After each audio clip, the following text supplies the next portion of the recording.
Sebuas-buasnya harimau tidak pernah mau makan anaknya sendiri.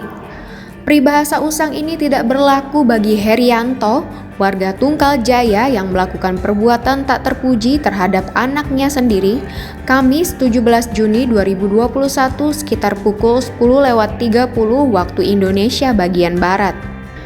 Herianto harus membayar mahal perbuatannya dengan meringkuk di tahanan sementara Polres Muba. Sebelumnya, Herianto diamankan unit Reskrim Polsek Tunggal Jaya dipimpin Kanit Reskrim Ibda Mustaqim Hadi, lalu dilimpahkan ke unit PPA Polres Muba. Kapolres Muba AKBP Lintang Jaya melalui Kasat Reskrim AKP Ali Rojikin SH mengatakan, atas dari laporan keluarga korban, pihak kepolisian langsung mengamankan tersangka. Menurut Ali, tersangka diduga kuat melakukan perbuatan tak terpuji terhadap anak kandungnya yang berusia 10 tahun di Mes Desa Peninggalan, Kecamatan Tunggal Jaya, Kabupaten Musi Banyuasin sebanyak 3 kali.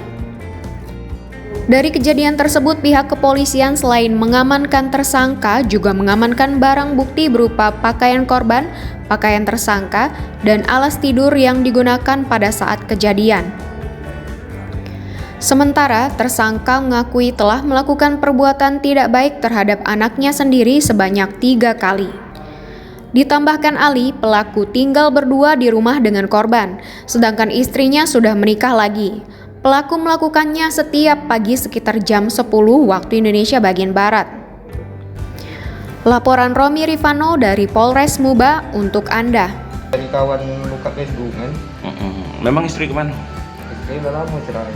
Oh, ini baru anaknya ikut kakak? Iya baru 3 bulan ya, adalah penyesalnya tuh Pak.